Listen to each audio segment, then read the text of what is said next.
Une nouvelle journée qui s'ouvre et un nouveau numéro de la parenthèse qui s'installe chez vous. Madame, monsieur, bonjour. Aujourd'hui encore, le principe, il n'a pas changé. Nous évoquerons en santé, l'hémophilie. La mode s'intéresse à l'évolution de la veste. Nous allons décrypter dans le talk la faible valorisation de la musique traditionnelle.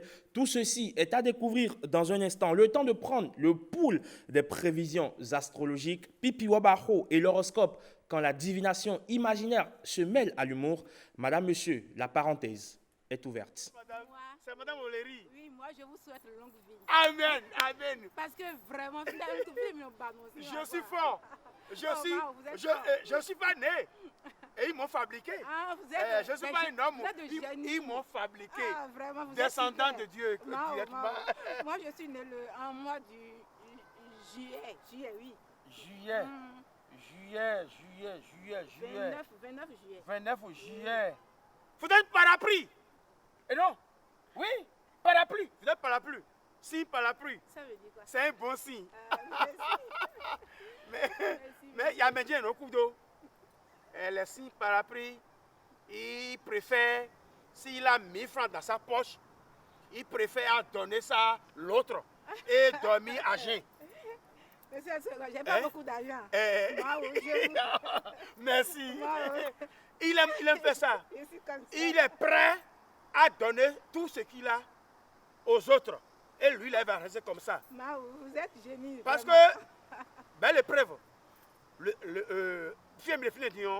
si vous avez, si vous avez coupé votre tête pour préparer ça à quelqu'un d'autre, après avoir fini ça, vous êtes, vous êtes méprisé par la personne. Vous voyez, non? Même on ne vous considère plus. Je vois. C'est comme ça. Sois métier. Et voilà! Parce que la parapluie, quand il y a la pluie, c'est la parapluie.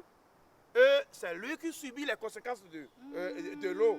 Et la personne qui est dessous là, la pluie ne peut pas le frapper. Moi, ouais, comprendre. C'est lui qui a protégé l'autre personne, oui. de ne pas être mouillé. Moi, ouais, Mais lui aussi, il est en train de mouiller. oui. Hein? Oui. Après la pluie, on jette. On ne sait pas là où même Oui, on a mis la oui, parapluie. oui. C'est Oui. quand d'autres pluies a commencé, et ils vont dire, Ah, Fidja Gazé pour appuyer le dos. Je vois. Donc c'est comme ça votre vie.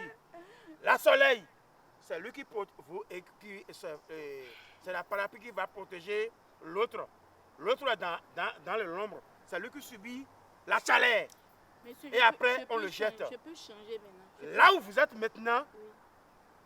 nous mettons bleu à mais na gba hojo ku a mais ya don debu a si mi to me e mi de don de ya me ya don debu choku a bo me ka se wada gbe me debu do mi wada gbe kaka o ya on se mi so ho pa ko mra on jodo mi comprend bien mi na mi blo ye kaka ben le goudou pe Oui, je vois. monsieur mais Dieu va vous bénir Amen. en donnant l'autre pour rester comme ça, c'est Dieu qui va vous bénir. Amen. Monsieur, Amen. on va vous changer ça. On va Si vous changer. voulez, mais à dauphin pas. Je peux avoir Monsieur. votre contact.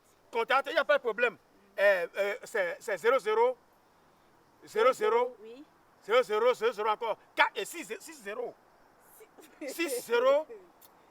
et 95 à la fin. Ah, le numéro vrai. Oui, c'est ça. 6-0. 6 0 et 95 à la fin. Ok. Appelez-moi seulement, madame. Donc, un jeudi. Ah, On j'ai va dit. changer. D'accord. Ok, Merci. beaucoup. Donc, ma pour le mot, tout le monde a besoin. Monsieur, si mi ton mot, monsieur. À tout moment. Yo, merci à vous. Vous voyez ça? Elle a des problèmes, oui. Elle a des problèmes. Le frère dit, yamé, non. 24 degrés à Cotonou et une forte pluie qui s'est abattue sur la capitale économique du Bénin, bien évidemment. Et c'est le moment choisi par notre astrologue visionnaire pour nous décrypter le signe parapluie. Mylène Fanou, bonjour. Bonjour Raymond, bonjour aux téléspectateurs. Quand vous êtes là, c'est pour installer le plateau santé.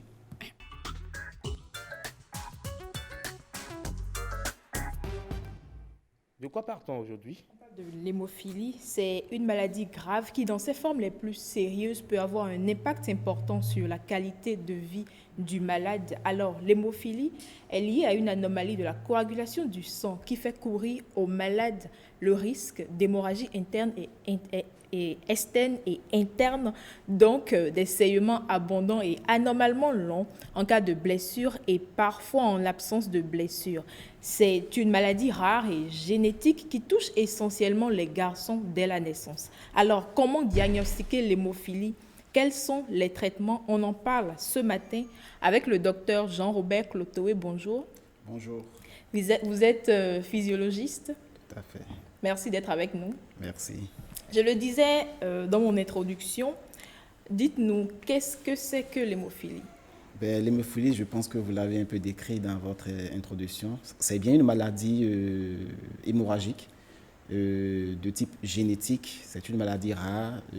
Ça touche un enfant sur 5000 pour l'hémophilie A, un enfant sur 25 000 pour l'hémophilie B. Et c'est une maladie qui se manifeste effectivement par des troubles de la coagulation, donc entraînant donc des hémorragies et d'autres conséquences liées à ces hémorragies ou à cette difficulté de coagulation. Oui. C'est vrai que ce mode de fonctionnement fait que seuls les garçons sont atteints?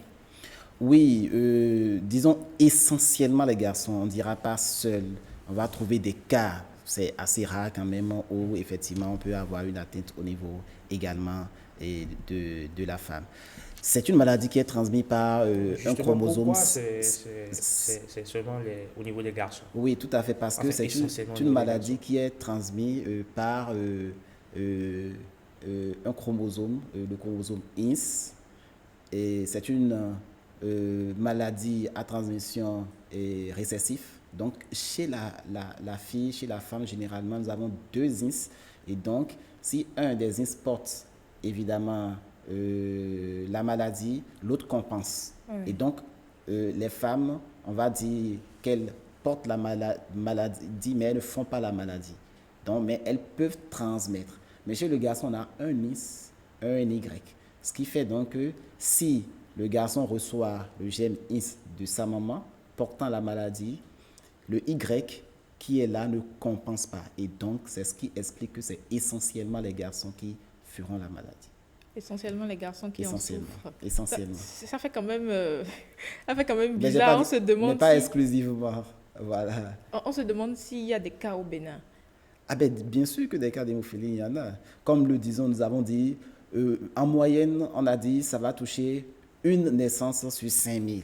Donc, vous pouvez imaginer qu'il y a évidemment des cas d'hémophilie au Bénin.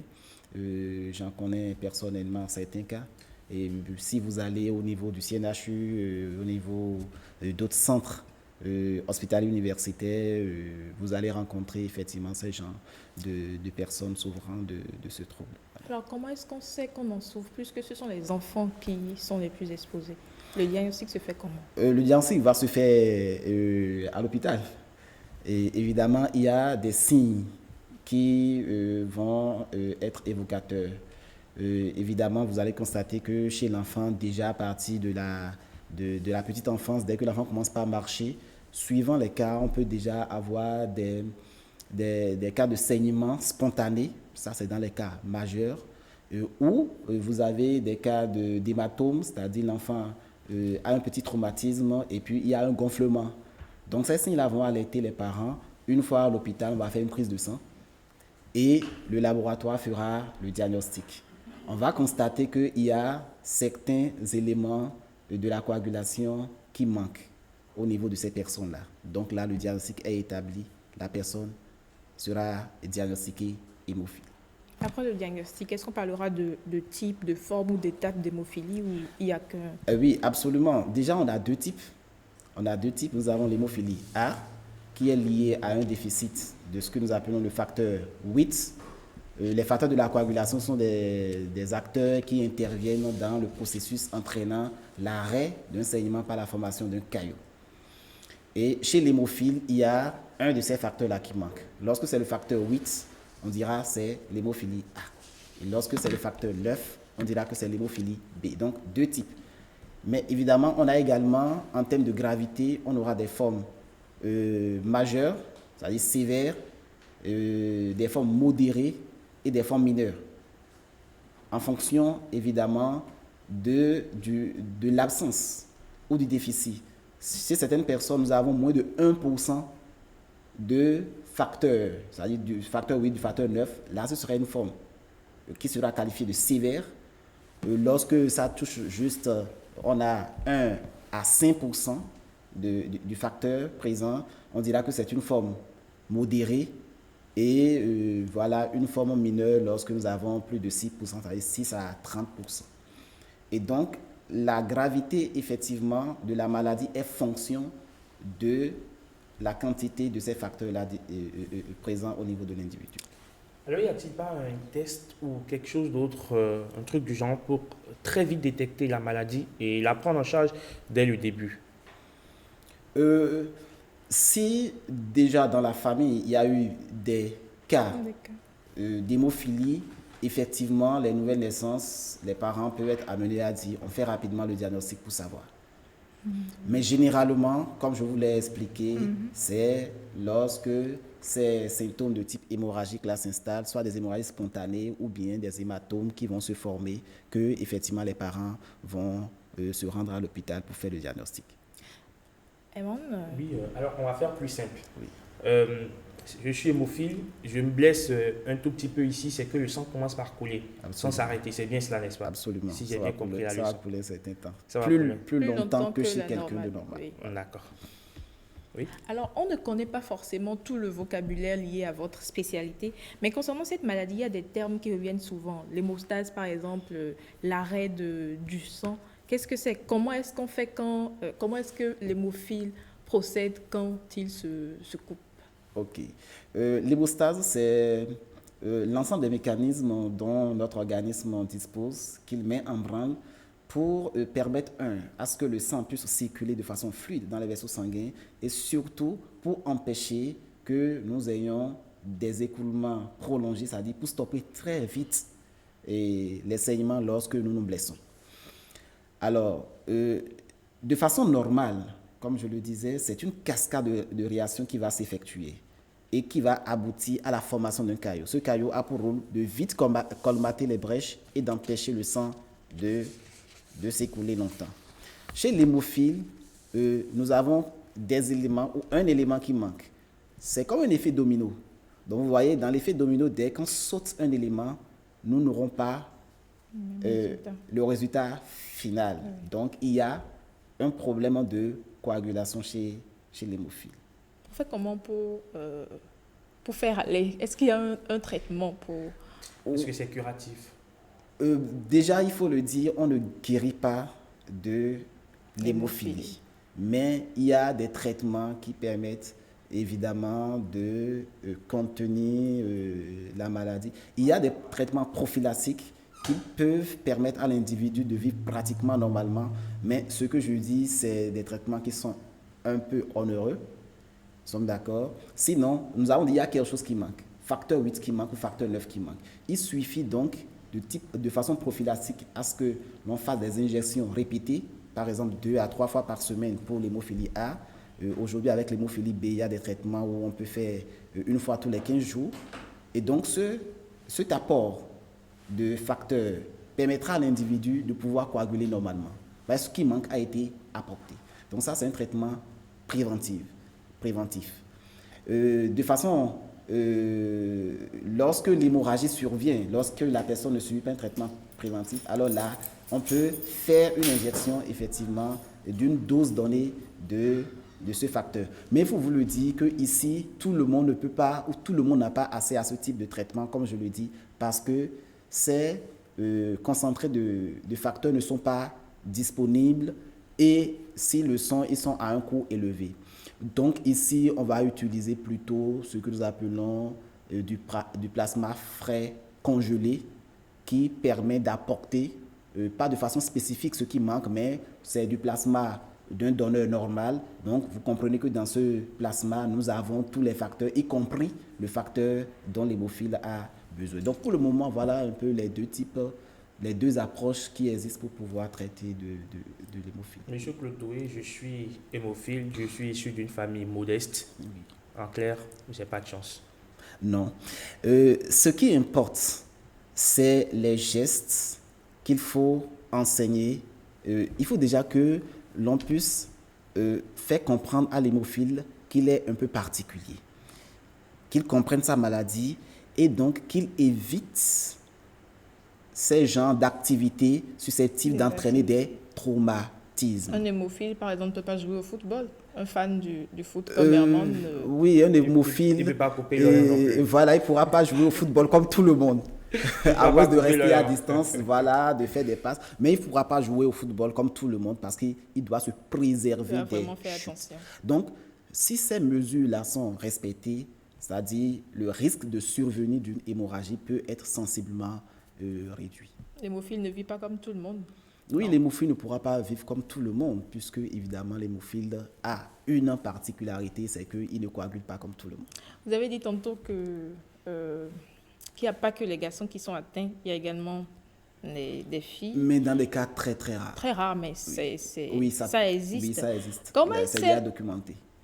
Comment est-ce qu'elles font en période de saignement. de saignement, oui. Bon, déjà, c'est pour dire que c'est des cas qui sont rares. Mais deuxièmement, il faut dire que l'organisme a cette particularité que, et un peu avant la période des règles, nous avons, surtout pour les personnes qui, parce que tout à l'heure je disais, certains ont moins de 1%, mais certains ont quand même une certaine quantité, 1 à 5%. Donc, l'organisme produit un peu plus de facteurs de coagulation, notamment de facteur 8, un peu avant les règles. Donc, cela va amoindrir l'effet chez ces femmes-là. Je pense que c'est de ça que vous parlez. Oui, oui. Donc, c'est là, voilà. Et c'est ce que je peux vous répondre. Est-ce que l'alimentation ne peut pas aider l'hémophile à avoir ce facteur dont vous parlez? L'alimentation, bon, un peu difficile de se prononcer là-dessus. Mais on sait une chose, on sait par exemple qu'il y a des médicaments, par exemple la desmopressine qui stimule un peu, il y a des substances qui peuvent stimuler la production de ce facteur. Mais sur le plan de vue alimentaire, ce n'est pas documenté qu'il y ait des aliments qui puissent permettre une production de ces facteurs-là. On fait toujours un traitement substitutif, c'est-à-dire il faut apporter ce qui manque. Okay. Merci, docteur. Merci. Merci beaucoup à vous, docteur Cloto, et merci également à vous, Mylène, de nous avoir fait venir un invité qui nous a éclairé sur ce qu'est l'hémophilie, les gestes à adopter, et le simple geste à adopter pour un hémophile, justement, si j'ai bien compris la leçon de ce matin, c'est de rester à l'abri de la blessure, d'être prudent surtout. Voilà, autant il est prudent, autant il pourra vivre avec sa maladie sans anicroche. C'est bien cela. Absolument. Alors, Mylène Fanon, j'ai une question pour vous avant de vous laisser partir. Est-ce qu'il vous est déjà arrivé de vous poser la question, mais comment on en est arrivé à créer les banques? Non, jamais. Vous avez découvert la banque, vous y mettez vos sous. Il ne vous est jamais arrivé de vous dire, mais comment la banque, qui a imaginé cela? Jamais. Justement. Docteur, vous aussi, vous est arrivé de poser cette question? Non. Jamais. Non. On a vu la banque, on a grandi, et puis la banque est là, et puis bon, voilà. On est venu voir la banque. On est venu voir la banque. Savez-vous que c'est l'une des institutions financières les plus vieilles au monde? Ça remonte à plusieurs centaines d'années. Et Ariane Da Silva va nous en parler tout à l'heure. C'est dans la rubrique découverte.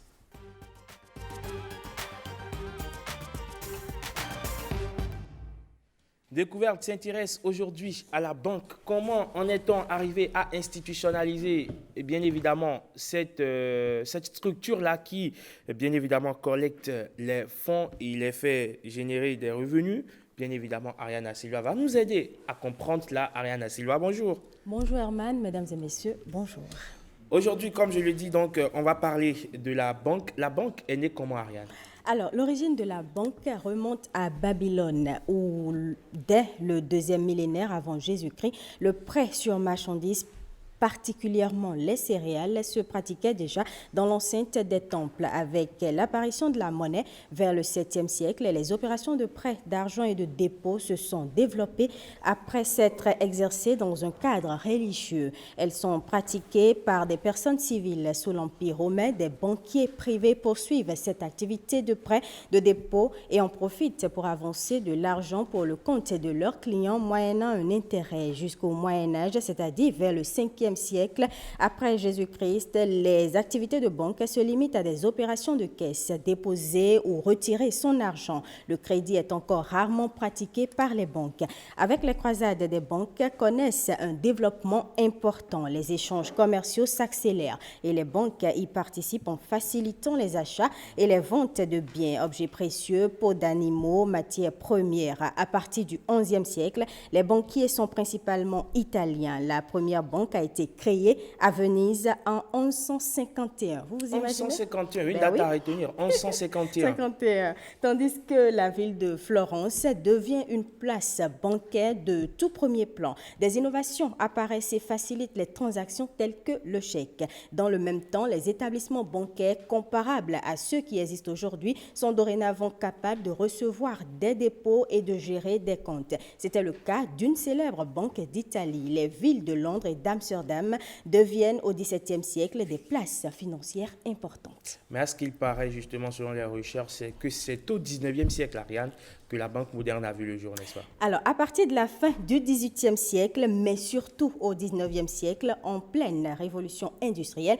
l'essor des banques est favorisé par trois facteurs. Le développement de la monnaie fiduciaire, puis de la monnaie scripturale, ainsi que l'utilisation des titres pour financer les entreprises commerciales. Cette période correspond également à la création de grandes banques telles que la Société Générale et le Crédit Lyonnais en France, la Deutsche Bank en Allemagne. Vous imaginez? Je comprends allemand, moi. Je vois que vous avez des soupçons, des soupçons d'allemand.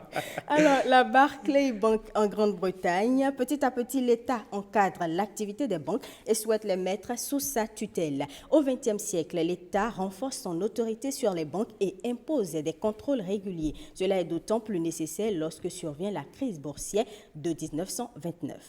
Mais c'est dans la seconde moitié du XXe siècle que justement les banques connaissent un nouvel essor. Oui, parce qu'à ce moment, beaucoup de personnes possédaient un compte bancaire. De nouveaux clients apparaissent, les femmes, les jeunes et les enfants par l'intermédiaire, par exemple, de leurs parents. Des nouveaux moyens de paiement naissent, la carte bancaire, par exemple. Dans le même temps, les groupes bancaires grossissent. Ces établissements travaillent dans le monde entier, en Europe, en Amérique, en Asie et en Afrique. Puisque aujourd'hui, vous avez un compte bancaire, vous, Herman, n'est-ce pas? Absolument. Vous également. Oui, bien sûr. Les activités se diversifient. Investissement dans l'industrie et l'immobilier, présence sur le marché financier. Il faut aussi préciser qu'aujourd'hui, grâce aux innovations technologiques, nous avons connu l'apparition de nouveaux modes de paiement par le biais de smartphones, de nouvelles pratiques en termes de sécurité comme la reconnaissance faciale, le recours à l'intelligence artificielle pour soulager les tâches des conseillers financiers et bien d'autres changements sont encore à prévoir, Herman. Donc la banque n'a pas Évolue. fini de nous étonner, n'a pas fini Oui. de nous surprendre justement. La banque évolue. La banque évolue. Oui. Et justement, avant de partir, vous allez me laisser votre compte en banque. Ma carte, vous voulez dire, Votre- ou mon numéro de compte? Qu'est-ce que Non, vous voulez? pas votre Ou numéro. mon mot de passe. Pas votre numéro de compte, Qu'est-ce parce que que vous je peux être amené à faire un dépôt, mais je ne le ferai pas. Mais qu'est-ce que vous voulez? Mais votre finalement? carte Azur plus votre code, je passe au guichet tout à l'heure et je fais un retrait. Encore que mon code est très facile à garder. donc, N'est-ce pas? voilà. On va le voir tout à l'heure. Merci donc à vous, Ariane Da Silva. Tout à l'heure, on va recevoir Rebecca Kendiamone. Oui, c'est elle qui nous parle de mode et de bien-être sur cette émission. Aujourd'hui, on parle de la veste, l'évolution de la veste, un style vestimentaire qui est toujours d'actualité. On va recevoir également Bruno Swali pour nous parler du haka des Néo-Zélandais. C'est une chorégraphie galvanisante des All Blacks, comme on les appelle, ces rugbymen néo-zélandais. On parlera également de parade de grand-mère avec Didas Torsou. Il est déjà là dans les coulisses pour nous parler des pieds et des mains qui démangent, quelle signification on leur donne en Afrique. On parlera de tout ça dans un instant. Mais avant, on dresse le tapis rouge pour Madame Beauté.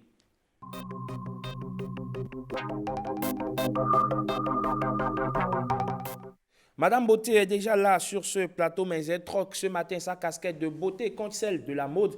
Rebecca, bonjour. Bonjour Eman. Ça va très bien. Comment tu vas ce matin? Ah oui, je vais super bien, je déborde d'énergie. Oui, ça se voit en plus. N'est-ce pas? Oui. Très bien. Alors, aujourd'hui, avec vous, on parle de l'évolution de la veste. Oui, tout à fait. Mesdames, Messieurs, bonjour et bienvenue dans votre rubrique. Ravi de vous retrouver encore ce matin pour parler de la mode. Aujourd'hui, on s'intéresse à la veste et à son évolution. Déjà, il faut savoir qu'une veste est un vêtement à manchettes longues couvrant la partie supérieure du corps qui s'ouvre sur le devant et ne descend pas plus bas que les hanches. La veste se porte au-dessus des autres vêtements. Quels sont les différents types de vestes qui existent? Sur quoi faut-il mettre une veste et quand aussi la porter? C'est important. On va essayer de répondre à ces questions et ce sera avec Michael Akpouvo. Il est habilleur conseil. Monsieur, bonjour. Bonjour. Merci d'être avec nous ce matin. Oui, tout le plaisir pour moi. Comment vous allez? Très très bien. D'accord. On veut comprendre déjà, la veste a fait son entrée au Bénin comment? La veste, nous la devons aux colonisateurs, puisque le missionnaire, faisant son apparition au Bénin, a voulu imposer sa culture qui fait partie de son vêtement, c'est-à-dire la veste. Alors très tôt, lorsque l'élite africaine a commencé, c'est-à-dire les premiers instruits, la tenue du colonisateur, c'était la veste. Alors, on s'y est adopté. D'accord. Alors, dites-nous, quelle est la différence entre la veste et le costume? Le costume est un ensemble de vestes et de pantalons, c'est-à-dire chez l'homme. Maintenant, chez la femme, il y a la jupe qui est accompagnée de la jaquette, ce qui fait le tailleur. D'accord. Alors, quels sont les accessoires quand on veut mettre une veste? Elle est accompagnée de quel accessoire? Lorsqu'on doit mettre une veste, c'est-à-dire chez l'homme, nous avons la chemise tout naturellement. Elle est accompagnée de cravates pour les costumes, pour les vestes classiques. Maintenant, nous avons aussi des chemises à col cassé pour les vestes cérémoniales. On a les nœuds papillons, on a les broches, on a les pochettes, on a les chaînettes parfois, on a les bretelles qui vont avec les chemises avant la veste. D'accord. Alors, dites-nous, quels sont les différents types de vestes qui existent aujourd'hui? Aujourd'hui, nous avons en vogue les vestes, les blazers qui sont mis sur jean, très idéal pour le week-end. Nous avons les cérémoniales qui sont pour les mariages, les anniversaires, les dîners de gala, qui sont souvent accompagnés de chemises à col cassé, de nœuds, de chaînettes, de pochettes et de broches. Maintenant, nous avons les vestes classiques qui sont pour bureaux, pour conférences et pour événements officiels. Ce que vous avez mis là, c'est quel genre de veste? Oui, c'est une veste à modèle croisé, en demi-saison bien sûr, puisque je voulais être relax, décontracté, tel mon ami d'en face. D'accord. Justement. Il paraît, on l'appelle veste au fouet, c'est ça? Enfin, bon, au fait, le président Houphouët-Boigny l'a adopté à un moment donné et le nom s'y est collé. Le nom s'y est collé. Ouais.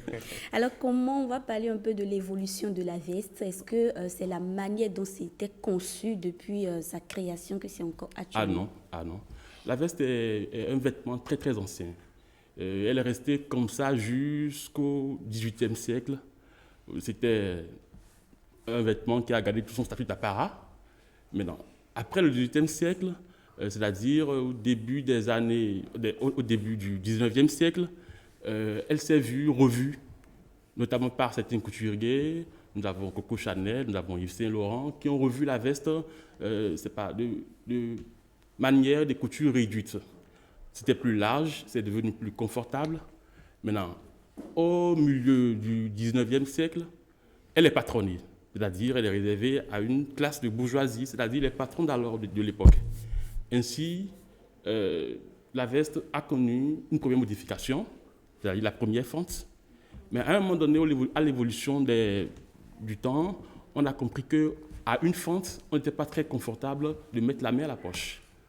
Alors, vers les années 1940, les Anglais ont pensé à une deuxième fente, c'est-à-dire il y a une fente de chaque côté de chaque veste.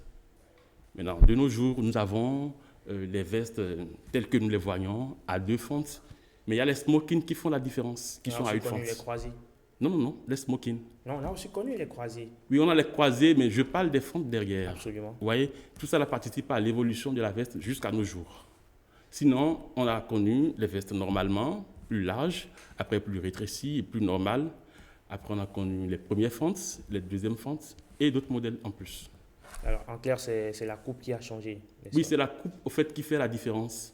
C'est-à-dire de la genèse à nos jours. C'était plus large, maintenant c'est sur mesure, comme on l'aime bien. Justement, qu'est-ce qui a changé pour qu'avant, lorsque vous voyez quelqu'un porter une veste, 2, 3 personnes peuvent rentrer là-dedans, il va encore rester de l'espace pour qu'une quatrième personne vienne s'y ajouter. C'est juste une affaire de tendance. Aujourd'hui, on a des vestes qui sont, comme vous l'avez mis là, mesure. sur mesure. On a parfois même du mal à respirer. Non, non, non. C'est une affaire de tendance. Au fait, on ne va pas quand même rester à un même niveau. Le monde évolue, les vêtements aussi évoluent. Alors les couturiers sont toujours dans une réflexion perpétuelle de porter un certain confort à leur clientèle. D'accord. Alors, avec quel tissu on peut confectionner une veste? Le tissu qui peut servir à confectionner une veste dépend du contexte ou de l'événement pour lequel on confectionne la veste. En Europe, la veste est confectionnée selon le tissu par rapport à la période. C'est-à-dire, en hiver, il y a plus de soie, plus de nylon ou de la polyester, je vais dire. Maintenant, dans d'autres périodes de l'année, le coton serait idéal. Maintenant, entre autres tissus, nous avons les princes de Galles, nous avons d'autres tissus purement français, comme les poules de pied. Il y a d'autres tissus, plein de tissus, on ne pourra pas quand même citer Ce que vous tout avez ce mis qu'il y a. là, c'est quel tissu? Non, je suis carrément en soie du mélangé à du coton. D'accord. Il y a aussi les tenues d'été. Est-ce que c'est la même chose? Bon, Les tenues qu'ils appellent, les tenues d'été n'ont pas le même confort que les vestes, puisque la veste est réputée survestement. C'est-à-dire la veste se met avant tout et après tout sur une autre tenue, c'est-à-dire un autre vêtement. Même si parfois on la met sous le manteau en hiver. Sinon, elle est réputée survêtement. Bon, la tenue d'été, à elle est plutôt relaxe, adaptée à notre climat purement tropical. Alors, à quel moment il faut mettre une veste, surtout dans notre contexte où nous sommes au Bénin Oui. avec le climat. Température caniculaire. Voilà, quand est-ce Je qu'il vois. faut mettre une veste? Bon, il faut mettre une veste surtout lorsque nous sommes dans un cadre purement professionnel. On a connu la veste comme vêtement de service. Alors, à n'importe quel moment de l'année, nous sommes contraints de mettre une veste, en tout cas pour se présenter plus classe. Maintenant, on met encore les vestes en week-end. Lorsqu'on a envie d'être relax, on met les blazers sur le jean, sur haut pantalon. Maintenant, on met les vestes aussi pour les événements très précieux. Par exemple, les mariages, les anniversaires et autres événements plus... Les dîners de gala. Exactement, exactement. Et là, on parle des vestes, gala. des vestes cérémoniales qui vont souvent avec des chemises à col cassé. Mais Et quand oui, les gens allez-y. disent, tu permets, quand les gens disent par exemple que quand tu mets une veste, tu es trop sérieux, tu as un air sérieux, est-ce que vous êtes d'accord? Ah non. On présente l'air sérieux selon comment on a porté la veste. Vous pouvez porter une veste purement boulot et vous êtes en cravate, chemise et tout ça. Là, c'est le monsieur sérieux. Mais non, en week-end, exactement. Tout droit comme les employés de banque. Exactement. Qui n'ont pas de choix, bien sûr. Absolument, Vous parce voyez que là? c'est le dress code. Exactement. Maintenant, lorsque vous mettez une veste, c'est-à-dire un blazer en week-end, vous pouvez la mettre sur un t-shirt, sur un jean. Là, vous êtes plus relax et vous n'êtes pas sérieux là. Vous êtes plus VIP, non? Et vous êtes plus fête, Plus fun. en quelque sorte. Et où est-ce qu'on classe le redingote? Bon, le redingote, on va le classer dans l'évolution de la veste. C'est-à-dire, le redingote est au niveau du 19e siècle, quand je parlais tout à l'heure là de l'évolution, de la modification de la veste par les Anglais. Le redingote est passé à ce niveau-là, à ce moment-là. D'accord. Ok. Alors, on va parler maintenant des vestes en pagne. Oui. Des vestes en pagne. On sait que la veste est d'origine européenne, mais maintenant, avec les vestes en pagne, on peut le faire soi-même. Par exemple, au Bénin, en Afrique, ça se fait. Qu'est-ce que vous en pensez? Ça fait partie de l'évolution de la veste? Exactement. En fait, nous sommes en train de mettre un peu de notre culture à la culture que l'Européen nous a inculquée. C'est-à-dire, on a envie de s'émanciper, bien sûr. Alors, le pagne est un tissu africain par excellence. Alors, puisque nous avons vu nos dames en pagne, il faudrait que les hommes aussi commencent par adapter leur tenue, leur habitude vestimentaire à ce tissu-là, qui est si précieux pour nos mamans. Est-ce que vous le faites déjà ici au Oui, Bénin? oui, déjà. J'ai même une ligne, je vais dire, donc, de vêtements, bien sûr, où c'est des vestes confectionnées avec des pagnes. On appelle ça le style modache. Le style modache. Oui. Parce qu'il faut réellement valoriser notre culture. On en a besoin. Peut-être du veste à base des crus, c'est possible? Oui, c'est possible. Hein. En fait, on peut utiliser tout tissu au monde pour confectionner une veste. Ça dépend du couturier, de son savoir-faire. D'accord. Ouais. D'accord. Merci beaucoup, Monsieur Michael Akpovo. Je rappelle que vous êtes habilleur conseil. C'est tout le plaisir pour moi. Merci. Et le plaisir, justement, il est partagé, bien évidemment. Lui, il est déjà dans sa veste. Il a déjà mis sa veste, elle est grise, comme la mienne, bien évidemment. Lui, c'est Bruno Swali.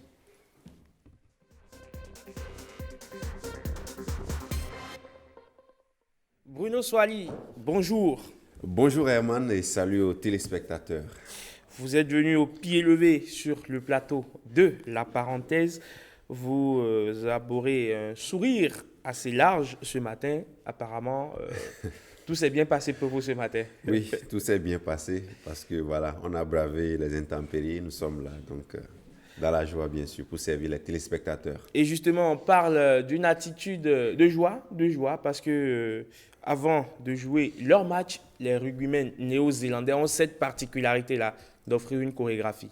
Oui, une attitude de joie, mais aussi de guerre, parce que ça se passe dans un contexte d'adversité. Souvent, on va parler du haka aujourd'hui, qui est une danse chantée, un rituel des insulaires du Pacifique du Sud, réalisé ou pratiqué, je dirais, lors des conflits, des manifestations de protestation ou des cérémonies ou encore des compétitions amicales pour impressionner l'adversaire que les Maoris, c'est un peuple autochtone de la Nouvelle-Zélande, ont rendu donc mondialement célèbre par l'intermédiaire de leur équipe de rugby à 15 de la Nouvelle-Zélande qu'on appelle donc les All Blacks, qui interprètent donc le haka chaque fois avant leur rencontre depuis 1905. On va remonter aux origines donc du haka. Selon la mythologie maori, il y avait, je dirais, un dieu qui avait, on va dire, 2 épouses, et la danse est donc partie de l'un des enfants des 2 épouses. Donc les joueurs en tenue noire, les All Blacks comme on les appelle,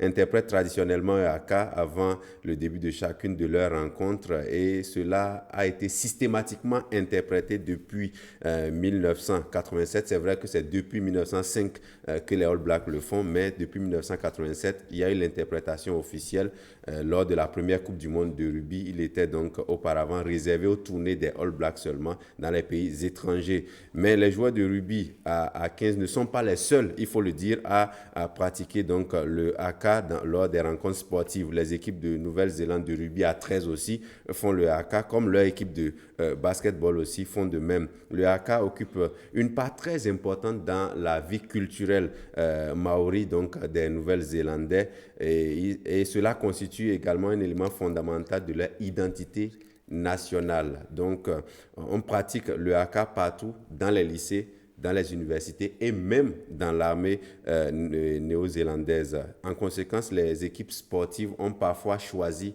d'ignorer, parce que tout le monde sait donc que les All Blacks le font, ou les équipes néo-zélandaises le font pour impressionner. Donc, parfois, les adversaires décident d'ignorer ce que les néo-zélandais font, qu'on a appelé le haka, en allant soit s'échauffer pendant qu'ils pratiquent le haka, ou parfois en se plaçant chacun sur sa ligne pour attendre le lancement de la rencontre et pour simplement les ignorer. Il faut dire aussi que la plupart de ces équipes-là, on peut citer dedans la France et son équipe de rugby à 15 aussi, qui ont choisi plusieurs façons de répondre au haka des Néo-Zélandais. depuis quelques années parce que lors des Coupes du Monde de rugby ou du tournoi de 6 nations, c'est 2 équipes qui se rencontrent souvent parce qu'elles sont souvent favorites, l'Afrique du Sud pareillement. Donc les Français aussi ont trouvé la manière de chaque fois ignorer le haka des Néo-Zélandais. On va partir, Eman, et suivre. Jusque-là, on parle du haka, mais on va écouter en son et en image à quoi ça ressemble et ce que ça donne. This is the Kamate version.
Act 1 in the books here tonight.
The challenge, the response, a massive ovation from this packed crowd.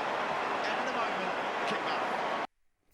Voilà, donc on était plongé dans le haka des Néo-Zélandais. Il faut avouer, Bruno, que c'est intimidant quand on voit cela pour la première fois, en tout cas pour les adversaires. Oui, c'est intimidant et jusqu'à ce jour, on se demande pourquoi est-ce que dans la réglementation du rugby, on leur permet ça. C'est vrai que le rugby, c'est un sport de contact et tout. Parce qu'au football, on ne vous permettra pas, après les hymnes nationaux, on ne vous permettra pas de prendre du temps. Voilà, il y a un running order, on ne va pas vous permettre, après l'exécution des hymnes nationaux, de vous mettre là, à perdre encore 5 à 10 minutes pour dire que vous êtes en train de pratiquer un chant pour intimider l'adversaire. Mais au rugby, c'est permis, donc voilà, c'est pourquoi les Néo-Zélandais le font tout le temps. On a l'impression qu'on leur a reconnu ça comme une identité culturelle, donc on leur permet de le faire. Mais je me demande si avec l'évolution du temps, on ne finira pas pas leur Absolument. interdire ça parce que les autres, C'est un trafic les d'influence. adversaires, généralement, en réponse, n'ont pas de mots à prononcer en retour. Ils n'ont qu'à peut-être trouver une manière pour ignorer le haka des Néo-Zélandais parce que c'est très intimidant.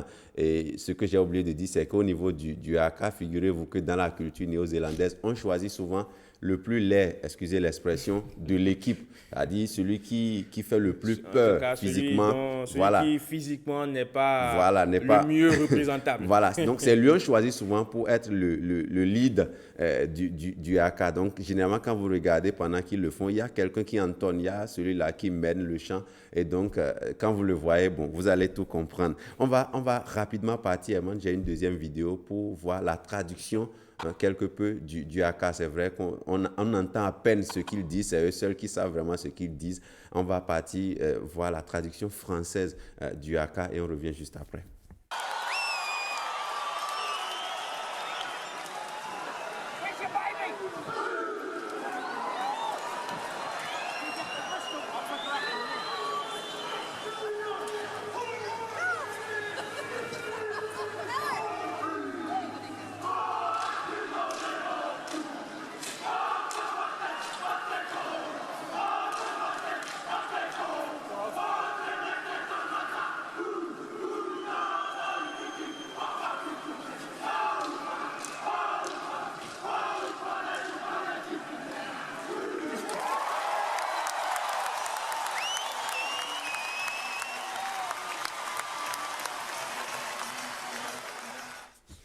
Donc, la traduction française du haka, comme on vient de le voir à l'instant, c'est assez martial, comme, on va dire, comme hymne, si on peut s'exprimer Oui, ainsi. très martial et ça décrit aussi les gestes que nous les voyons. On dit plier vos genoux, on dit taper fort du sol avec le pied, etc. Donc, c'est pourquoi on appelle encore le haka, on le décrit comme une danse chantée. Donc, c'est ce qu'ils chantent qu'ils dansent.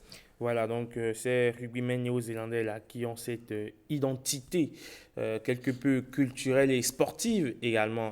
Mais à un moment donné, on peut se dire que ils sont des privilégiés par rapport aux autres parce qu'on leur permet de faire quelque chose que les autres ne font pas. Il y a une sorte de petite injustice, ça laisse un goût d'injustice, n'est-ce pas? Oui, ça laisse un goût d'injustice parce que c'est vrai que si d'autres nations aussi s'y mêlent aujourd'hui en sortant leur champ de guerre, etc., on leur permettra parce que c'est permis aux Néo-Zélandais, mais les autres nations n'ont pas cette culture-là que les Néo-Zélandais ont. Donc ça reste un déséquilibre au niveau du rugby aujourd'hui, c'est leur champ de guerre. Donc on leur donne toujours le temps de le faire avant que la rencontre ne soit lancée. Comme je l'ai dit, au foot, au basket. Au basket, c'est permis pour les Néo-Zélandais encore, mais au foot et dans d'autres disciplines, peut-être au hand et autres, on ne leur permettra pas de le faire. Mais au rugby, on leur permet de le faire. Et comme je l'ai dit, c'est sûr que les années à venir, c'est quelque chose qui pourrait être revu. Aujourd'hui, c'est vrai que c'est pratiquement la meilleure nation au monde en termes de rugby. Chaque fois qu'elle va au mondial ou au tournoi des 6 nations, elle est toujours devant. Il y a aussi l'Afrique du Sud qui a une bonne équipe, la France aussi qui a une équipe qui n'est pas mal. Et voilà que dans quelques jours, ça va être le lancement de la Coupe du monde de rugby du côté du Japon. Donc, ça va encore être des séries de haka. Ça va encore résonner du haka. Ça va être des séries de haka au Japon. Donc, tant mieux pour les Néo-Zélandais, puisque ça les met en confiance, ça les met en condition pour pouvoir discuter leur rencontre de rugby. Donc, voilà, c'est tout bénef pour eux. C'est tout bénef pour eux, comme vous le dites si bien, Bruno Soilier. Merci de nous avoir éclairé parce que beaucoup, en tout cas, entendent le mot haka sans pour autant assimiler un signifié à ce que cela voudra dire. Je crois qu'aujourd'hui, on en sait davantage, on sait désormais tout sur le haka, dans cette chorégraphie-là, exécutée par les rugbymen néo-zélandais pour se galvaniser. Donc, avant la rencontre, on parle à présent de parade de grand-mère.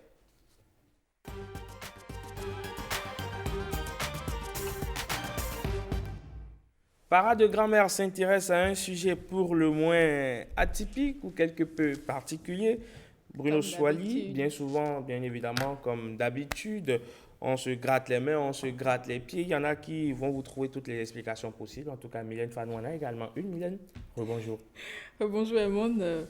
Donc, si ta paume de main te chatouille ou te gratouille, sache-le, tu n'es pas souffrant, au contraire, il faut que tu souris davantage à la vie, puisque, paraît-il que c'est un bon présage. La sagesse béninoise nous enseigne qu'un don matériel ou financier te sera fait.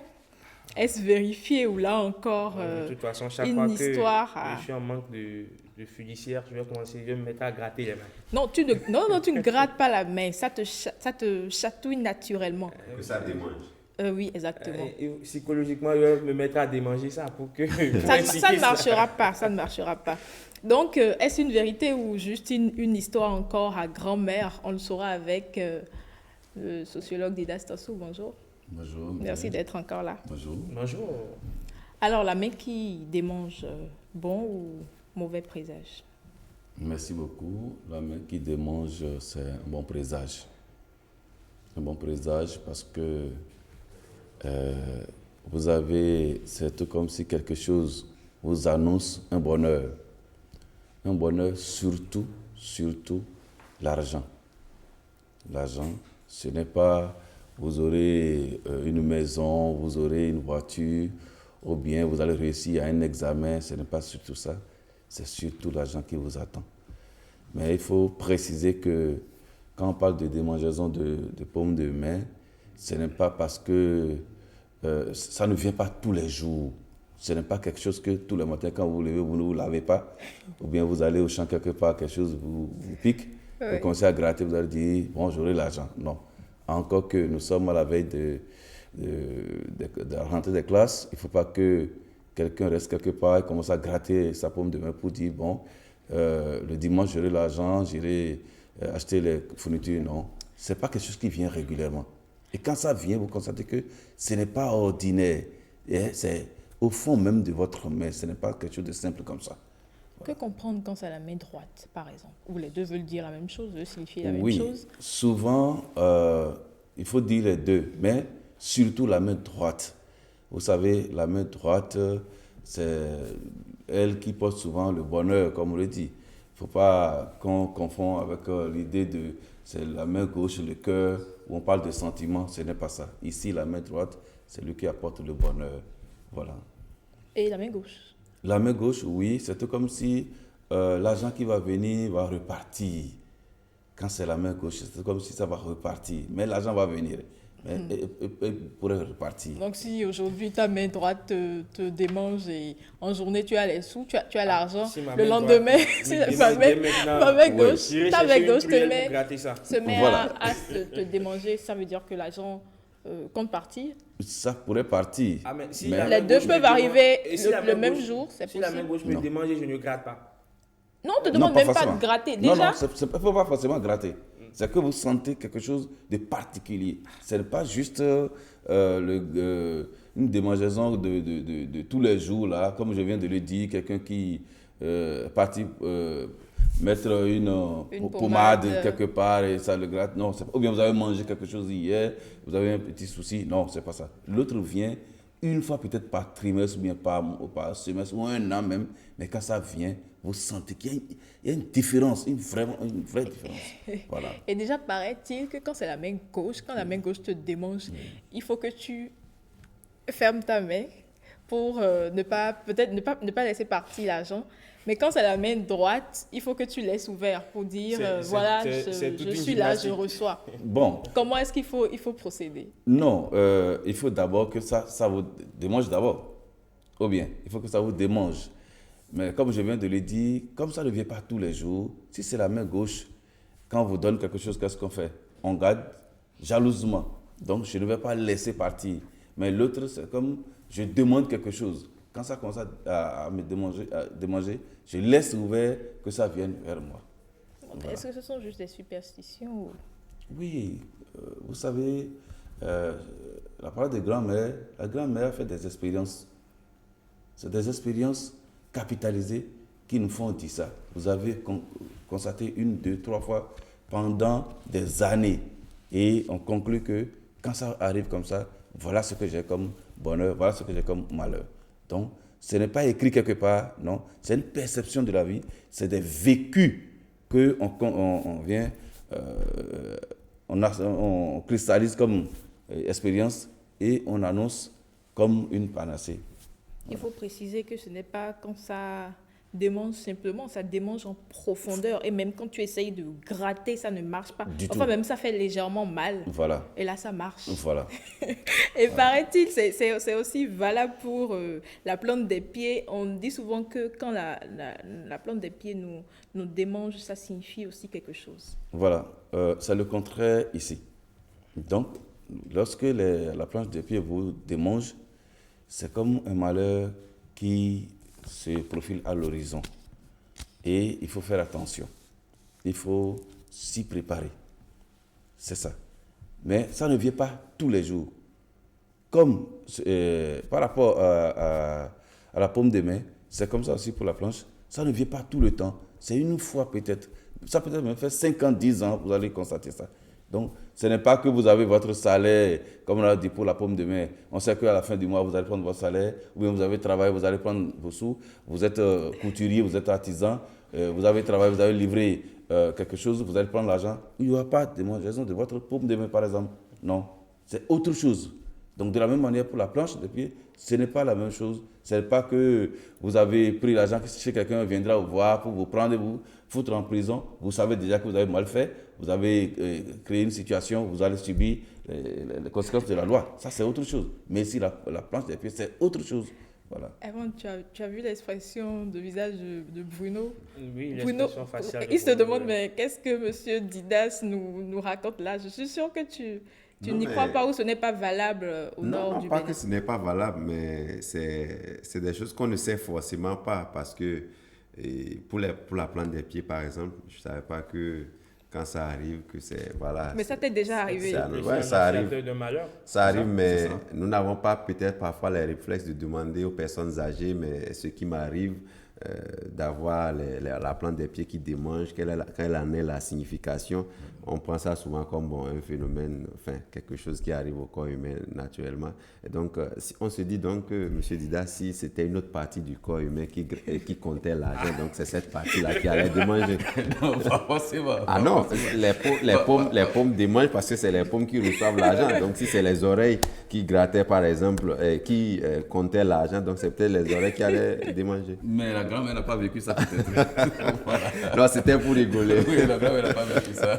Alors, au-delà de ça, je vais faire une petite extrapolation. On dit également que lorsqu'un animal de compagnie comme le chat, je crois, ou le chien, quitte la maison, c'est qu'il y a un décès qui est en train de s'annoncer ou un décès qui va s'abattre sur la famille. Si vous arrivez à vite repérer le chat et que vous l'attrapez à la maison, le décès ne survient pas. Non, mais voilà. Donc, si le chat veut partir, même si vous êtes là, vous ne pouvez pas vous rendre compte.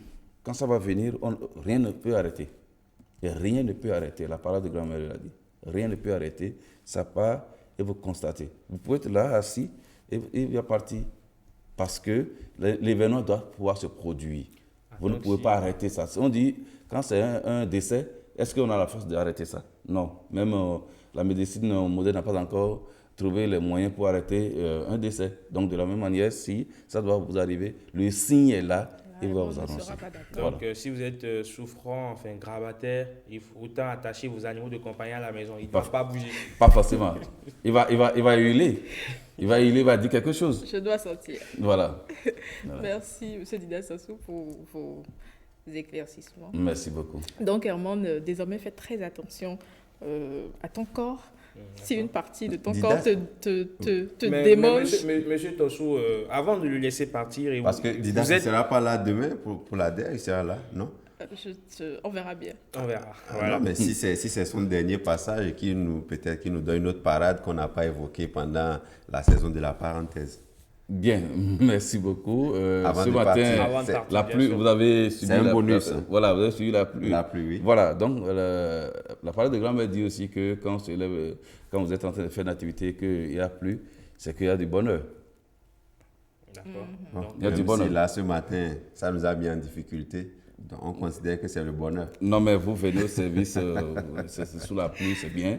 En parlant de pluie, on dit aussi que quand il pleut, il ne faut pas regarder dans le miroir. Il faut, et déjà, si tu as un pain ou un tissu, là, tu couvres ton miroir pour ne pas voir ton reflet. Pourquoi? Oui, mais c'est simple que ça. Vous ne voyez pas, quand il y a le grondement de tonnerre, tout ça, quand il y a tout ça, la grand-mère se dit, mais il peut y avoir des étincelles, il peut y avoir quelque chose, il faut éviter de voir ces éclats-là.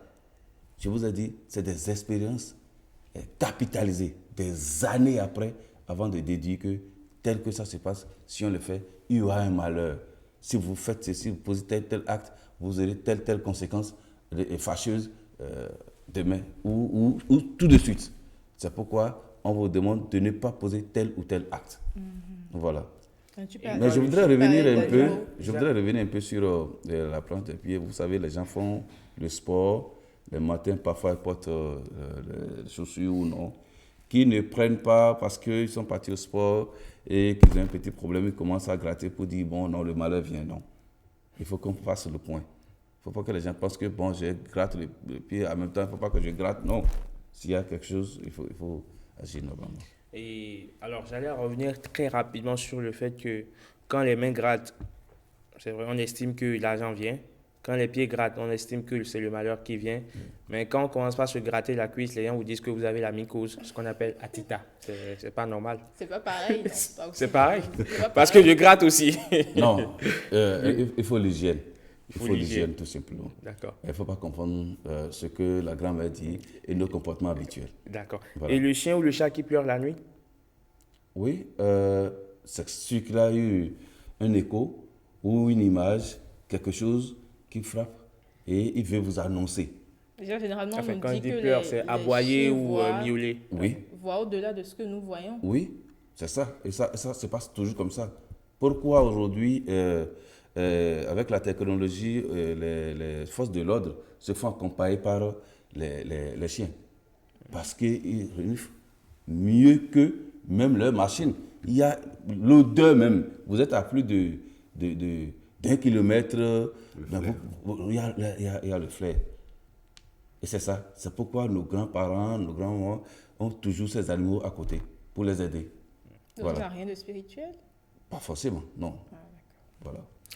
Donc, merci à vous, merci beaucoup à vous, Monsieur Tosso. Vous êtes resté en notre compagnie durant toute la saison de la parenthèse. Ça sera l'ADER demain, c'est bien cela, Mylène? Oui. D'accord. Donc, merci beaucoup de nous avoir éclairé sur toutes ces expériences-là conçues sous forme de sagesse éternelle que nous avons dénommées sous le vocable parade de grand-mère.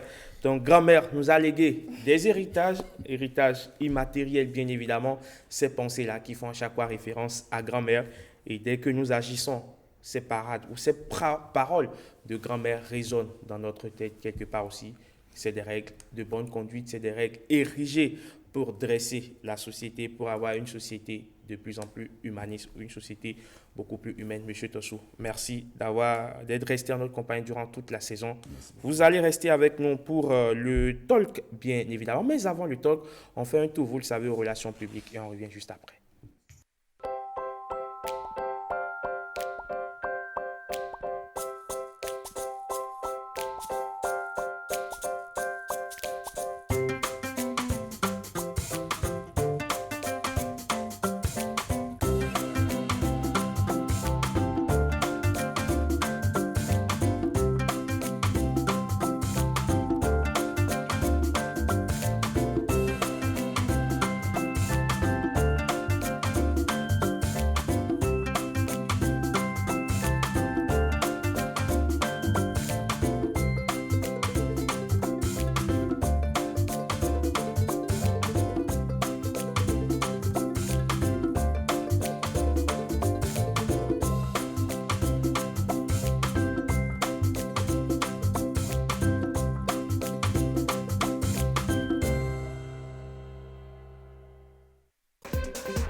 Retour plateau pour évoquer donc le sujet du jour, bien évidemment, qui traite de la valorisation de la musique traditionnelle au Bénin, quand, bien évidemment, ce secteur-là n'est pas beaucoup arpenté par nos artistes béninois, quand l'identité du terroir est peu exploitée. On en parle dans le talk Entre-temps, il nous a rejoint Marcel Fanou. Bonjour. Bonjour, monsieur. Vous êtes le directeur du festival Asiové, un festival de danse traditionnelle. Vous intervenez également dans la création de musique traditionnelle.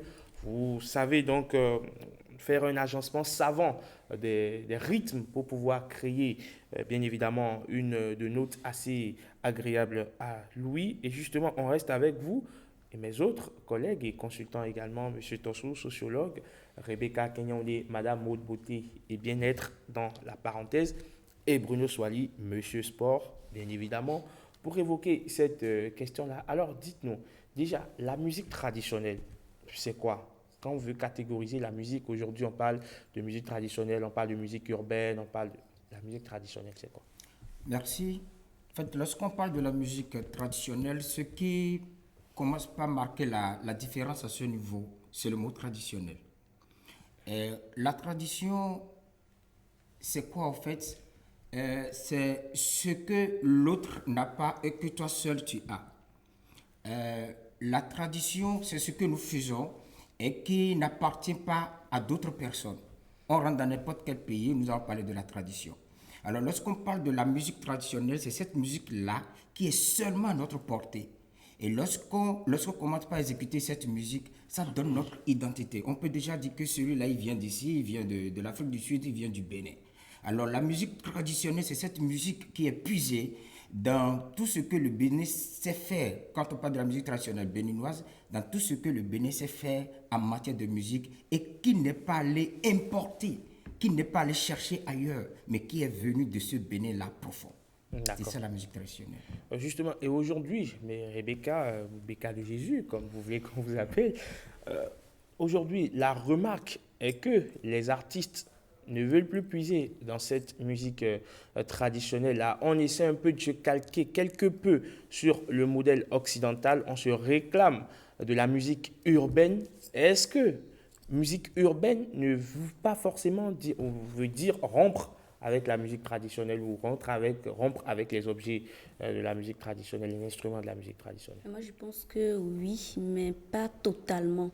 Peut-être qu'il faut essayer de comprendre pourquoi nos artistes, certains de nos artistes font ça.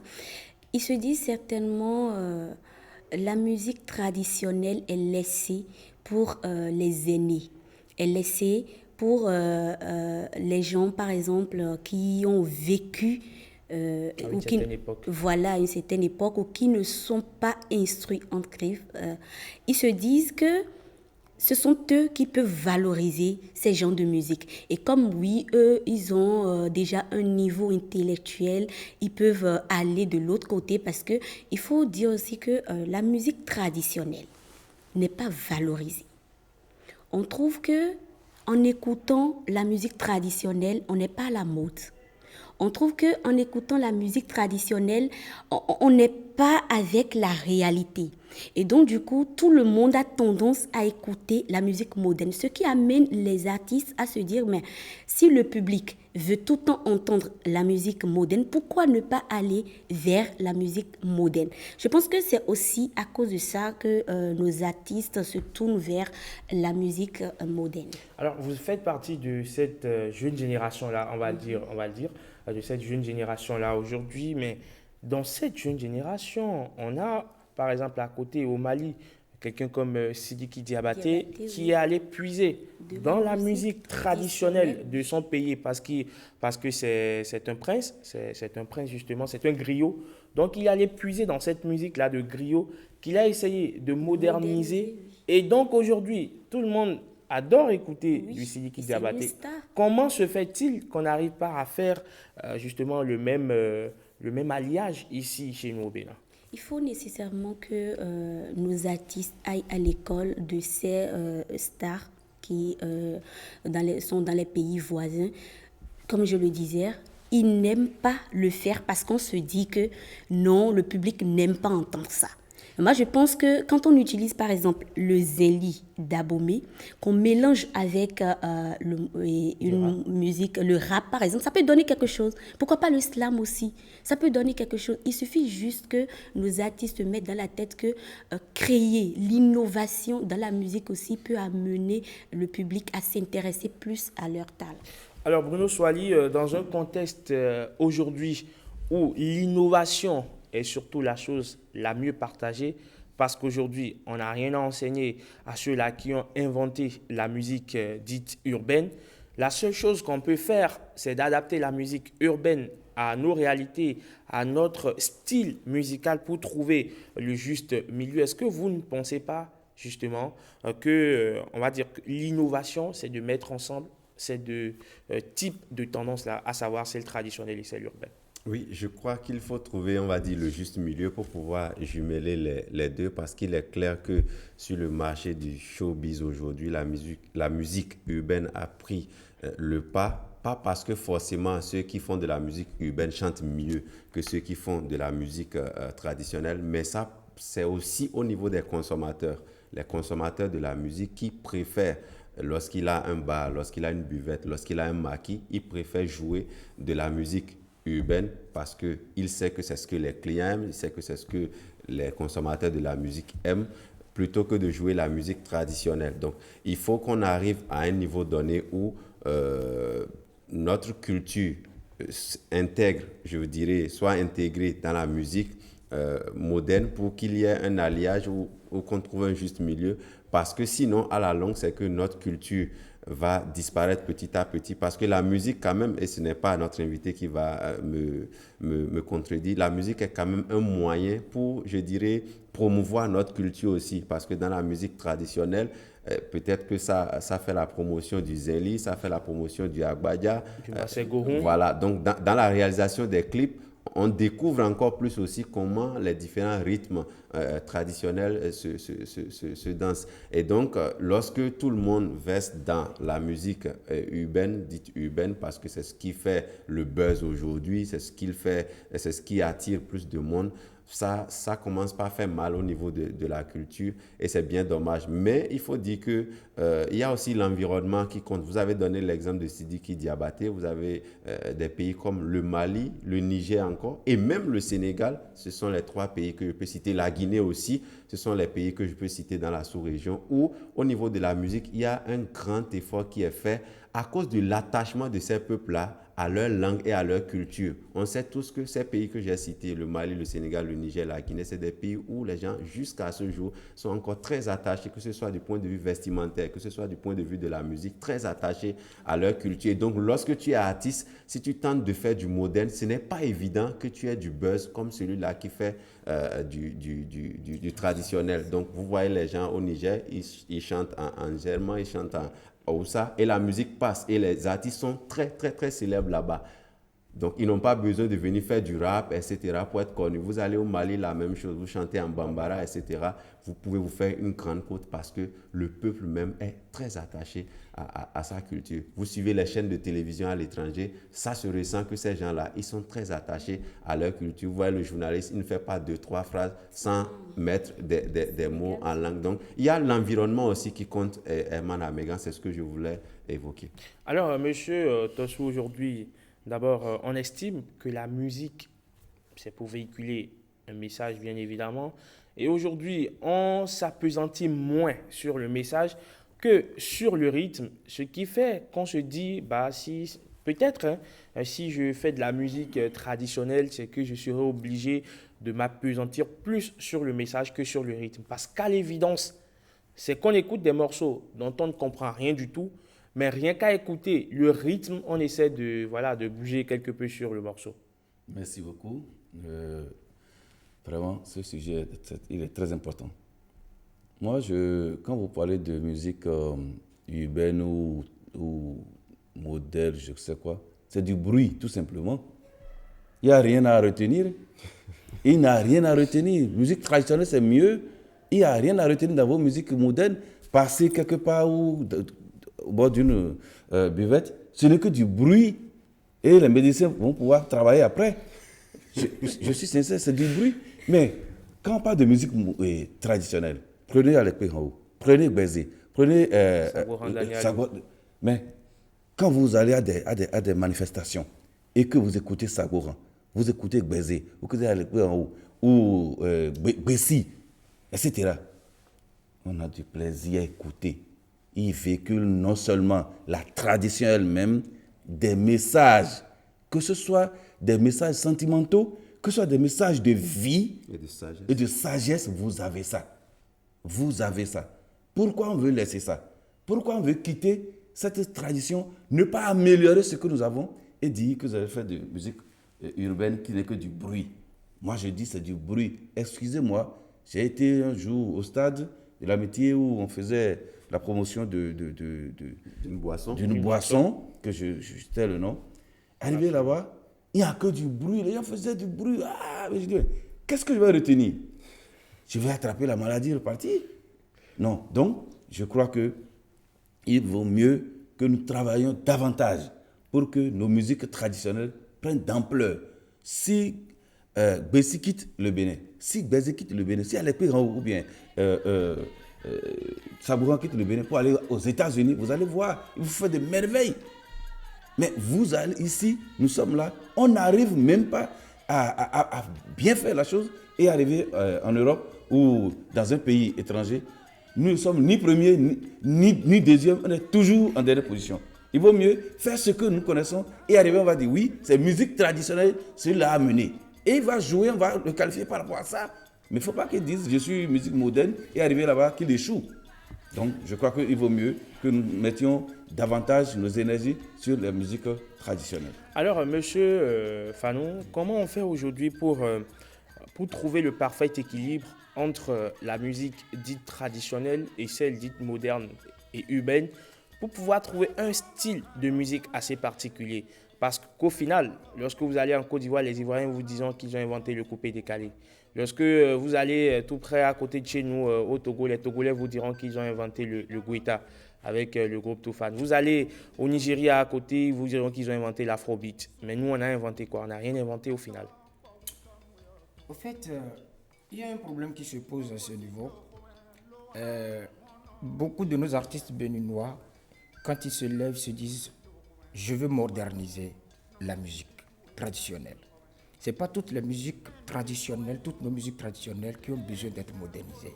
Et parfois, lorsqu'on essaie de les soumettre à cette modernisation, on les ternit. Donc, il faut un encadrement. Il faut créer un cadre de formation, de conseils, de consultation.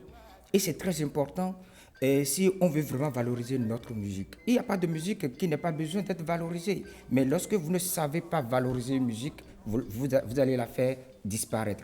Alors, ce qui veut dire que c'est le travail de tout le monde, que ce soit des directeurs artistiques, que ce soit des auteurs, compositeurs, chanteurs, des managers, des techniciens au studio, de ceux-là qui savent introduire la musique, la guitare, les sons de la guitare dans le paising, dans le parcours et tout ça là, ils doivent rester ensemble et travailler. Lorsque le travail évolue, on voit que ce que ça donne n'est pas prenable, on doit arrêter et revoir, repositionner les choses. Sinon, nous allons toujours entendre des choses qui ne vont pas du tout nous plaire, qui ne vont pas arranger, entretenir l'image culturelle musicale du Bénin. Voilà, alors Rebecca, on sait aujourd'hui que on fait de la musique. La musique, c'est un business, comme on le dit, c'est une industrie. On fait de la musique sa profession et vous ne cherchez qu'à faire ce qui vous rapporte de l'argent. Si ces artistes-là, aujourd'hui, qui font de la musique dite urbaine, estiment qu'ils gagnent mieux leur vie en faisant ce genre de musique, est-ce qu'ils ont quelques raisons à apporter, à aller vers peut-être une pseudo-musique dite traditionnelle, à la fois traditionnelle et musique? Non, ils ne le feront pas. Et c'est là où l'État doit appuyer les artistes à travers le fonds d'aide à la culture. Je pense que ça existe. Le fonds des arts et de la culture. Et de la culture, ça existe déjà. Sauf que ça n'aide pas les artistes. Quand on dit artiste, il faut être aussi réellement artiste. Et donc, du coup, l'État doit les aider. Bien sûr, et l'État fait déjà beaucoup à travers ce fonds des arts et de la culture. Il y a aussi que les producteurs, ceux qui créent les sons, les beats, c'est comme ça ils appellent ça, ceux qui les créent, voilà, ils doivent normalement... Parce que c'est quand tu crées et que c'est bon à entendre que l'artiste aussi se dit, mais je peux chanter dans ce rythme-là, je peux mettre la moderne et la musique traditionnelle et la musique moderne ensemble, je peux créer un truc et ça va donner quelque chose de beau à entendre. Quand on parle du coupé décalé, c'est la création. Quand le monsieur disait tout à l'heure que c'est du rien que du bruit, mais c'est justement ça, c'est la création. Ils ont créé et les gens ont commencé par chanter dedans. Ils ont trouvé que ça a pris. On peut danser sur ces sons. Et puis du coup, aujourd'hui, on en est là. Donc, il faut aussi que les producteurs insèrent ces aspects dans leur création. Voilà. Bruno Soili, on fait quoi? On fait comment pour trouver, du moins pour valoriser l'identité culturelle du terroir? On ne dit pas que tout le monde se dit, bon, ok, bon, je vais faire du Agbadia ou je vais faire du Zinli, mais c'est de trouver, au-delà donc de cette musique importée, là, dite urbaine, auquel tout le monde s'adonne, comment faire pour trouver le mélange parfait? Justement, on fait quoi? Vous proposez quoi? Ouais. Il faut dire qu'à ce niveau, il y a un gros travail à faire. Un gros travail parce que nous sommes dans un monde où aujourd'hui, la musique n'est plus à concevoir dans un, je dirais, dans un moule, je dirais, purement local parce que la musique est devenue aujourd'hui internationale. Vous avez un Arafat qui est ivoirien, mais qui a de la côte. Au Bénin, par exemple. Pourquoi? Parce que sa musique traverse les frontières. Donc la musique traverse les frontières. Et c'est à ce niveau que les artistes qui sont dans la musique traditionnelle doivent véritablement travailler parce qu'à un moment donné, au niveau des consommateurs, ça devient la concurrence. Le consommateur veut, lui, aller... Il n'a pas peut-être les considérations. Quand je dis le consommateur, ce n'est pas tout le monde. Je sais qu'il y a des gens qui adorent la musique traditionnelle, mais on parle dans un sens général ce matin. C'est que le consommateur, lui, va... au niveau, je ne sais pas, du son le plus dansant, pour ainsi dire, même si c'est du bruit, il ne comprend pas. C'est malheureusement la réalité et c'est ce qui rend la tâche difficile à ceux-là qui s'investissent dans la musique traditionnelle, qui, au fil des années, peut-être parfois peuvent avoir l'impression qu'ils ont tout donné, ils jettent leur force, mais qu'au niveau du résultat, ils n'atteignent pas véritablement. Il y a des résultats qui sont atteints, mais ça n'atteint pas le degré qui est escompté. Et donc, c'est compliqué à ce niveau. Et je continue de le dire, ce n'est pas seulement la tâche. La tâche ne revient pas seulement à ceux-là qui font de la musique traditionnelle, mais ça revient aussi aux consommateurs. Tant que le consommateur... Ce que vous faites ce matin, Herman, s'il n'y a pas le téléspectateur à la maison pour consommer votre émission, c'est que vous avez beau sortir les plus belles phrases, vous avez beau rédiger la plus belle introduction, vous avez beau réaliser la plus belle émission, s'il n'y a pas de téléspectateurs à la maison pour capter l'ORTB, préférer l'ORTB à la RTI, préférer l'ORTB ce matin-là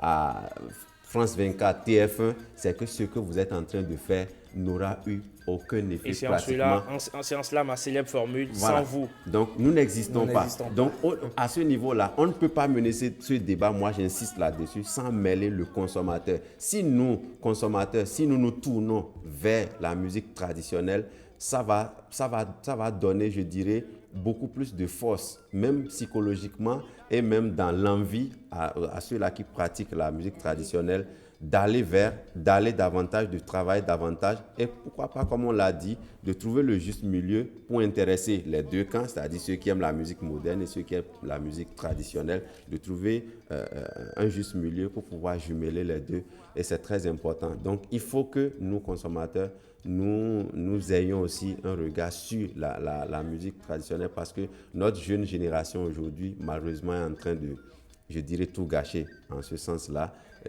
Quand nous allons sur YouTube, ce n'est jamais pour suivre un clip de Alec Péan, ce n'est jamais pour suivre un clip de Bessie. C'est toujours pour voir quel est le dernier son que la Fouine a chanté, quel est le dernier son que Maître, comment vous l'appelez, Maître Gims, c'est ça? En tout cas. Bon, voilà. Donc, vous me lancez un regard inquisiteur. C'est déjà ça. Donc, on a ce problème-là au niveau du consommateur. Le sociologue nous dira peut-être pourquoi est-ce que c'est comme ça, on ne sait pas. Monsieur Tossou, sur la question. Merci beaucoup. D'abord, je voudrais revenir un peu derrière pour dire que... Pour finir, parce qu'on est en train d'amorcer la descente. Voilà. Je voudrais dire que plus nous parlons de musique moderne, plus nos valeurs vont disparaître, comme il vient de le dire. Vous savez, chaque musique correspond à une tenue donnée. Vous voyez aujourd'hui, parce que vous parlez de musique moderne, vous voyez les tenues que vous avez dans la ville, vous voyez le comportement des jeunes. Alors, vous n'allez pas voir nos musiciens traditionnels avoir ce comportement d'habillement que vous voyez aujourd'hui. Donc, tout part de là. Plus nous allons là-bas, plus nous allons aussi dévaloriser notre culture. Alors, monsieur Fanou, est-ce qu'il vous est déjà arrivé de jumeler et musique traditionnelle et instruments de la musique traditionnelle et instruments de la musique moderne pour pouvoir créer du rythme? Oh oui, si. Dans la création théâtrale, nous avons utilisé une fois la musique, les instruments traditionnels et les instruments modernes. Il y a une création poétique que nous avions eu à faire. Entre-temps, nous avons besoin du son de la guitare. Et au même moment, nous avons besoin de cet instrument-là que nous appelons gotha et en même temps les instruments de sirou. Et quand tout était ensemble, vous allez sentir que vos oreilles ne sont pas perturbées. N'est-ce pas? C'est très important. Et vous me permettez, je voudrais... Pour finir rapidement, oui, en 30 secondes, parce que nous sommes en train déjà d'amorcer la descente. Bien sûr. La tour de contrôle est en train de me faire signe déjà. Bien sûr. Et parlant de consommateurs, c'est nous-mêmes qui faisons nos consommateurs. Il y a, dans les années 80, et je crois le Bénin, à travers le gouvernement, a fait un travail impeccable où la population était faite de façon à ne connaître que la musique traditionnelle. Mais aujourd'hui, on permet à n'importe quelle musique de rentrer dans notre pays. Si vous êtes un bébé et que tout le temps on vous joue à Arafat jusqu'à ce que vous grandissiez, vous n'aimerez que Arafat. Merci beaucoup. C'est là le problème. Merci beaucoup à vous, monsieur Fanou, et merci également à vous, monsieur Didas Tossou. On va finalement descendre. On est à quelques pieds. Hein. On va amorcer la descente et monter sur l'aérogare. C'est le quiz bien évidemment. Et avant de retrouver le quiz bien évidemment, parce que ce sera sous peu, oui, le quiz, c'est prêt, on installe le quiz.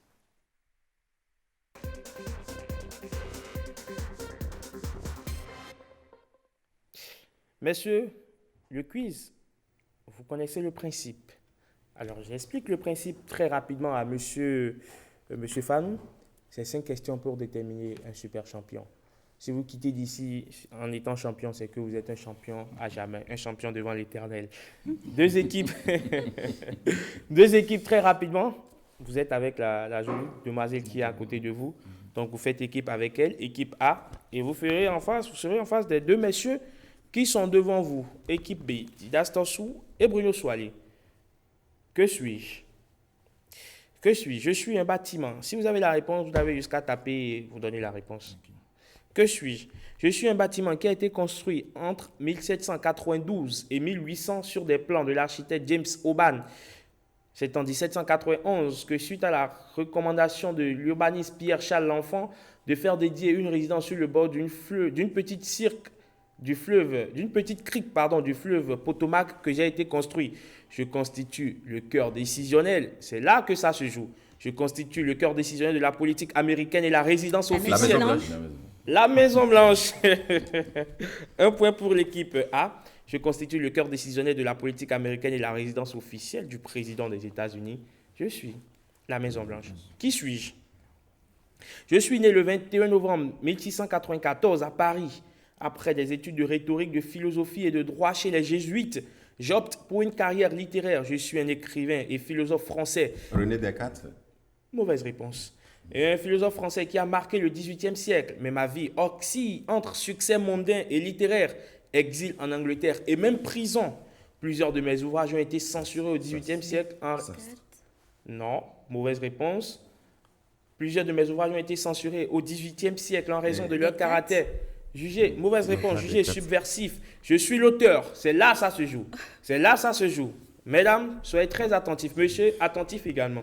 Je suis l'auteur des célèbres ouvrages Zadig et Candide. Ce dernier a d'ailleurs influencé le mouvement des Lumières et reste encore aujourd'hui un modèle d'humanisme. Je suis mort en 1778 et porté, mauvaise réponse, est porté au Panthéon en 1791 après la Révolution. Je suis à l'état civil François-Marie. C'est Voltaire. Voltaire. Comment? Voltaire. Je suis à l'état civil François-Marie Arouet, plus connu sous le nom de Voltaire, bien évidemment. 1 point pour l'équipe B. Que suis-je? Je suis un système immense de télécommunications informatiques développé au niveau international qui permet d'accéder à des données de toutes sortes, tests, musique, vidéo, photo. Pardon? Non, continuez. Tests, musique, vidéo, photo, grâce à un codage universalisé. Je suis devenu incontournable dans la communication avec la prolifération des réseaux sociaux. Je suis rendu fluide grâce à la fibre optique. Internet. Deuxième bonne réponse pour l'équipe B. Je suis rendu fluide grâce à la fibre optique qui permet de disposer d'un débit beaucoup plus conséquent. Je suis Internet. Messieurs, concentrez-vous. Concentrez-vous, dernière question. Je joue un rôle important dans les tests scientifiques, techniques, juridiques et administratifs. Je suis un signe qui sert surtout à isoler dans le corps d'une phrase ou d'un paragraphe des explications ou des éléments d'information utiles à la compréhension du La test. parenthèse.